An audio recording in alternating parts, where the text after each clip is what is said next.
Imagine there are two persons named Envy and Greed, and they are walking together on a beach with someone they've known each other whole life. They find a magic genie lamp, and they rub it, and boom, a genie appears. He's grateful for his freedom and offers them both a deal. One wish each, but there's a catch. Whatever you receive, the other shall receive twice as much. Greed goes first and wishes for a giant hall filled with gold and jewels. Poof, it is granted, while Envy gets 2 giant halls full of treasure. Greed is so happy with his new wealth. Now it is Envy's turn. He looks at Greed and how happy he is, and for his wish tells the genie, "Make me blind in one eye." So Greed becomes totally blind. Why would a being choose self-mutilation just to destroy another?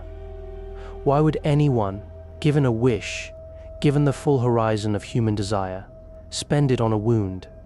This is not stupidity. This is not failure of imagination. This is something colder and stranger than either of those things. The philosophers have a phrase for it: a metaphysical poison, something that corrupts not from the outside but from within, something that turns the very machinery of desire against the self. Much has been said of pride, the sin of the heavens. It is an operatic flaw that makes one look upward to God and say, "I am your equal." But envy is the sin of the earth. It is quieter, colder, and far more insidious. It doesn't look up, it looks sideways at its neighbor and whispers, "I cannot bear that you have it." While pride blinds you to your own flaws, envy blinds you to everything but the other person's success. It is the acid that dissolves human connection. Turning admiration into a silent, secret war is that envy does not win. It never wins. Greed is blind, but envy is still standing in those 2 halls, still surrounded by all that gold, and he is just as miserable as he was on the beach. Because it was never about the gold. It was never about what envy had or didn't have. It was always only about him. Welcome to the channel, and my name is Janus. Now let's dive into the topic.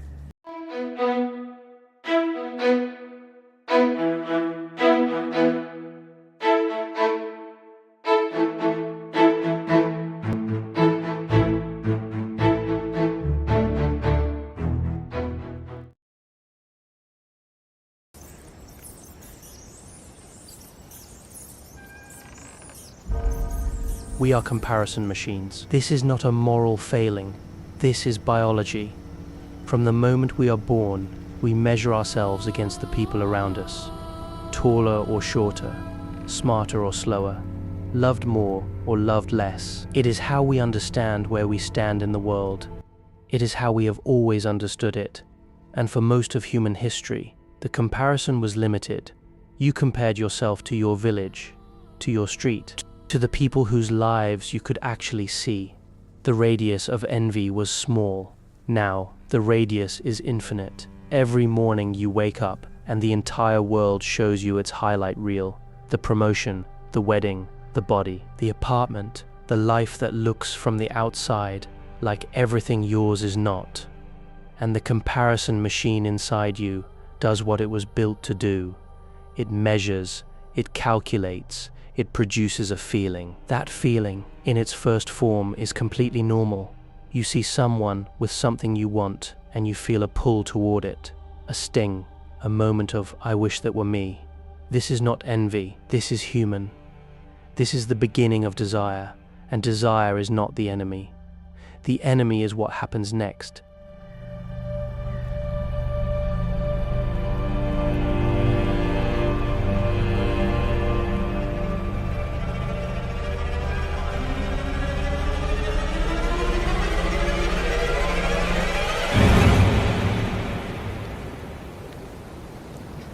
There is a distinction that most people collapse, and it matters enormously. Jealousy and envy are not the same thing. Jealousy is about something you have. It is a fear of losing what is already yours, a relationship, a position, a sense of belonging. It is anxious and protective. It has an object it is trying to hold on to. 3 people are involved: you, the rival, and the thing you are afraid of losing. Jealousy for all its ugliness, is at least oriented towards something real, something present. Envy is different in its very structure. Envy does not have something to protect. It never had the thing in the first place. There is no beloved to lose, no possession to guard. There are only two people, you and the one who has what you do not. And the entire emotional weight falls not on the object, not on the good itself, but on them, on the fact of their having it, on the unbearable reality of their fortune existing in the same world as your lack. This is what Aristotle meant when he called envy pain at the good fortune of others. Not pain at your own misfortune, not grief for what you lost, pain at their fortune. Pain caused directly, specifically by the fact that someone else is doing well. That is a very different wound, and it is a wound, not a metaphor, a literal physical wound. When you feel envy, real envy, the cold sideways kind, your brain registers it in the anterior cingulate cortex and the insula. These are the same regions that process physical pain, the same circuits that fire when you break a bone or burn your hand. To your nervous system, watching a rival succeed is not an abstract emotional experience. It is a blow to the chest. It lands in the body like an injury. This is why envy is so hard to reason your way out of. You cannot think yourself out of a broken bone while it is breaking. The pain is happening below the level of argument, below the level of I should be happy for them, and their success doesn't diminish mine. Those sentences are true. They are also arriving too late, at a place the feeling has already occupied. So here is where it turns. Comparison is normal.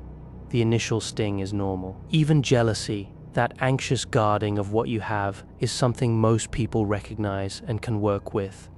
But envy, real envy, crosses a line, and the line is this: the moment the feeling stops being about you and starts being about them. The moment you stop wanting more for yourself and start wanting less for someone else. The moment the goal shifts from building to burning. That is the crossing point. That is where a normal human response to inequality becomes something corrosive. Something that does not just hurt you quietly, it begins to move outward, into your behavior, into your relationships, into the small daily choices you make about whether to celebrate someone or undercut them, whether to build or subtract.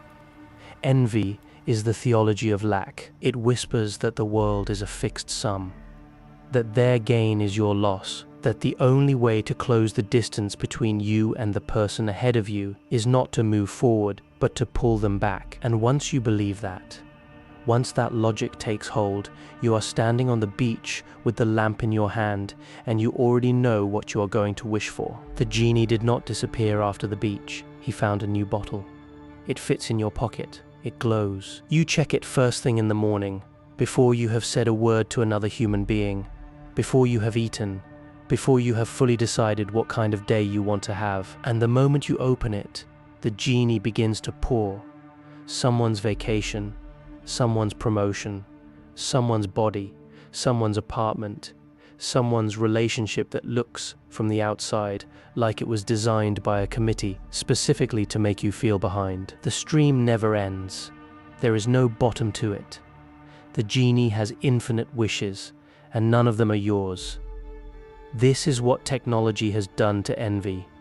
It has not invented it, it has industrialized it. Taken something that used to arrive occasionally, the neighbor's new car, the colleague's raise, and turned it into a 24-hour pipeline delivered directly to the most vulnerable hours of your day. But here is what makes it not just constant, but rigged. The information is asymmetric, completely, structurally, irreparably asymmetric. You have 100% knowledge of your own life. Every doubt you had this week, every morning you woke up tired and behind, every project that is not finished, every relationship with its frictions, every private fear you carry that no one else can see. You have the raw, unedited, behind-the-scenes footage, every blooper, every reshoots, the full messy archive. And what do you have of everyone else? The final cut, the polished cinematic release, the vacation photo taken on the one afternoon.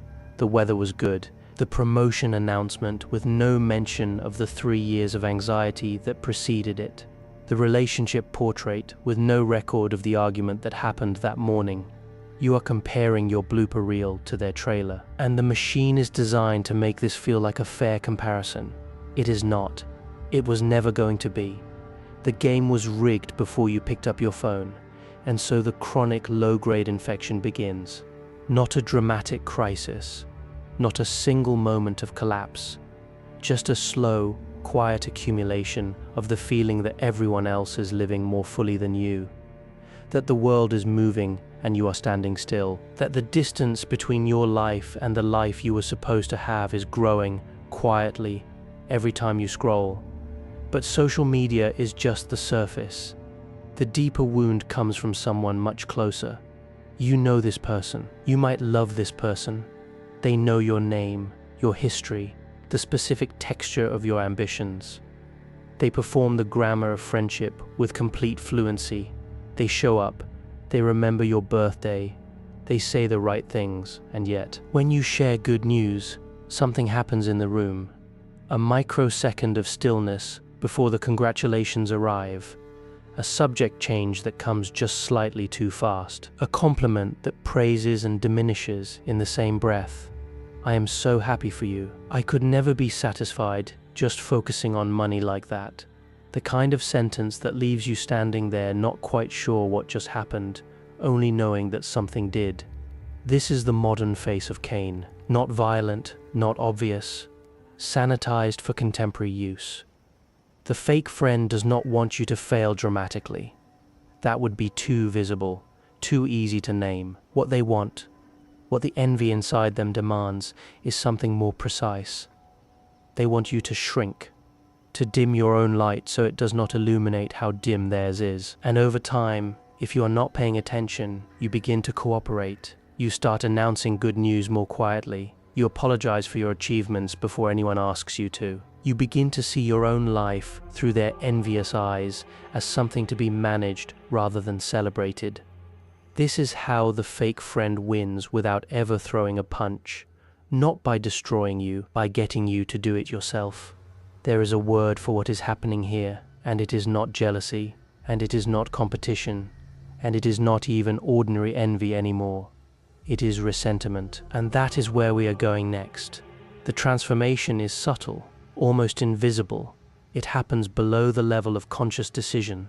The envy does not disappear, it never disappears, but it changes its clothes. It walks back into the room wearing different language, cleaner language, language that sounds from the outside like moral seriousness, like it is not fair that he has it. She does not deserve what she has. The system that gave them that is corrupt. Someone should say something. Notice what has happened. The sentence, "I hate you for what you have," has been laundered into the world is unjust. A personal wound has been repackaged as a universal principle. Private malice has been given a righteous vocabulary, and now the envious person can attack, can undercut, can tear down, can level. Not as someone acting from bitterness, but as someone acting from conscience.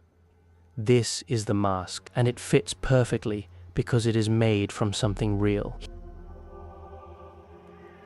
Here is where it becomes genuinely difficult, because injustice is real, unearned advantage is real, systems that distribute opportunity unfairly are real. The language of fairness and justice exists because fairness and justice matter. Nietzsche knew this, and it did not make him comfortable.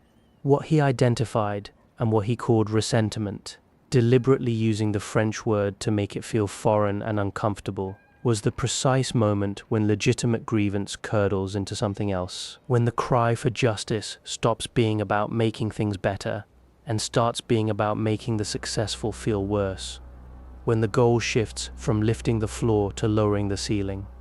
The rebellion of the weak, he called it, not weak in the sense of powerless, weak in the sense of unwilling to undertake the difficult, unglamorous, deeply personal work of building something, of becoming something, of doing the hard thing, which is to look at someone else's achievement and ask not, how do I destroy this, but how do I build my own?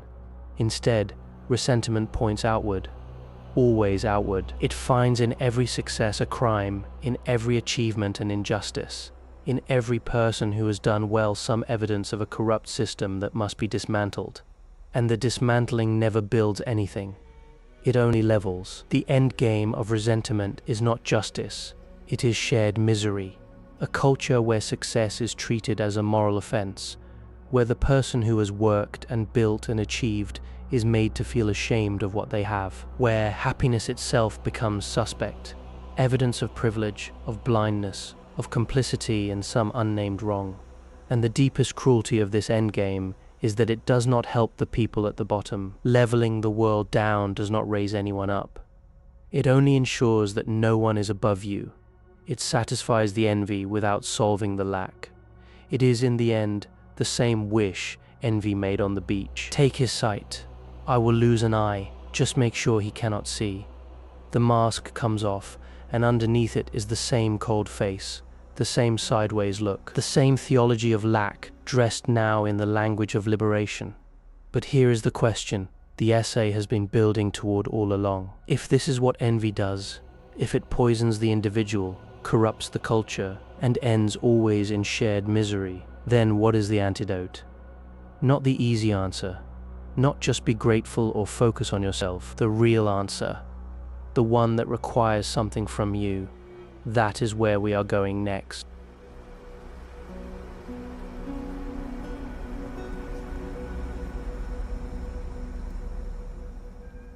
We have followed envy from the beach to the brain, from Aristotle's definition to Nietzsche's warning, from the fake friend's backhanded compliment to the resentment that dresses private malice in public virtue. We have looked at it clearly and without flattery. Now the question is what you do with it. And I want to be honest with you before I answer that, because most essays at this point hand you a list: 5 habits, 3 mindset shifts, a morning routine, something that feels like resolution because it has numbers in front of it. That is not what this is. What this is harder and more interesting. Start with a reframe so complete it changes everything. Envy is not your enemy. Envy is your compass. The specific pain you feel when someone else succeeds, that precise, located, personal sting, is not random. It is not noise. It is the most honest signal your psyche is capable of producing, because it cannot be faked and it cannot be performed. You do not get to choose what makes you envious. It arrives uninvited, and it points, with brutal accuracy, directly at the unlived parts of your own life. If you envy someone's creative work, your own creative voice is starving, and you know it. If you envy someone's freedom, you are living in a cage you built yourself, and some part of you has noticed. If you envy someone's peace, you have not yet done the work of finding your own, and the envy is simply the alarm that keeps going off until you do. The alchemist's first move is to stop trying to silence the alarm and start asking what it is pointing at. Not why do they have that, but why does the fact that they have it cause me this much pain? That question, pursued honestly, is a map. It leads somewhere specific, somewhere yours. The person you envy is not your rival. They are a mirror, showing you at high contrast exactly what you want and have not yet allowed yourself to go after. This is the first transformation. The bitter pang becomes a data point. The poison becomes information. But information alone does not change anything. You have to do something with it. The Buddhists have a word, mudita, that has no clean translation in English, which I think tells us something about how rarely we practice it. It means sympathetic joy, the capacity to feel genuine pleasure at the good fortune of another person. Not performed happiness, not the tight smile and the congratulations that cost you something. Actual, unconflicted pleasure that someone else's life is going well. This is not a feeling you can simply decide to have. It is a muscle, and like any muscle that has been neglected, the first attempts to use it are awkward and exhausting, and do not look like much from the outside. The practice is simple and extremely difficult. When the resentment arises, and it will arise, it always arises, you acknowledge it. You do not pretend it is not there. You name it quietly, without drama, and then you look deliberately, for the part of yourself that is capable of being glad. The part that knows their success is not your subtraction. The part that understands, even if it does not yet feel, that human flourishing is not a competition with a fixed number of winners. You exercise that part repeatedly against resistance over time. This is what gratitude actually means when it is practiced seriously. Not a sentimental list of blessings, not a journaling exercise before bed, a ruthless strategic reorientation of attention. The envious mind is always at the neighbor's fence, monitoring, measuring, calculating the distance between their garden and yours. Gratitude is the decision made actively against the pull to turn away from that fence and put your hands in your own soil. Your garden does not grow while you are watching theirs. And then there is the final law, the one that cuts the root rather than trimming the branches. The entire architecture of envy depends on one thing: comparison. Specifically, the comparison between your interior life and someone else's exterior one. Your raw footage against their final cut. Your doubts against their highlight reel. It is structurally rigged, and it was always going to produce suffering. So the alchemist does not stop comparing. The alchemist changes the target. Your only valid competition is who you were yesterday. Not the person ahead of you on some imagined ladder. Not the colleague, the friend, the stranger on the screen whose life looks like the one you were supposed to have. Yesterday's version of you, that is the only opponent worth measuring yourself against. That is the only race where the course is actually yours, where the starting line reflects your actual circumstances, where a genuine victory is possible. This single shift from horizontal comparison to vertical growth does not just weaken envy, it makes envy structurally irrelevant, because you are no longer playing the same game. You have stepped off the beach entirely. And now I want to end somewhere quiet, because I think about those two men on that beach more than I should. I think about envy standing in two halls of gold, surrounded by more than he ever needed, and still unable to feel anything except the fact of greed's happiness. That image frightens me, not because it is extreme, because it is not, because I have felt that. A smaller version of it, a more civilized version, but the same structure, the same sideways look, the same moment where someone else's good news arrived and something in me registered it as a loss. I think most of us have felt it. I think the ones who say they haven't are either very advanced or not paying attention. The question is never whether the feeling comes. The question is what you do in the moment after it arrives. Envy will make its wish. It always does. The genie is always waiting. But you get to decide what you ask for. And the wisest thing you can ask for, the only wish that actually costs the genie anything, is not to take something from the person standing next to you on that cold, desolate beach. It is to turn around, walk back the other way, and begin, finally, to build something that is entirely, specifically, irreducibly your own. The lamp is still in your hand, the horizon is still wide, and unlike envy, you still have both eyes to see it.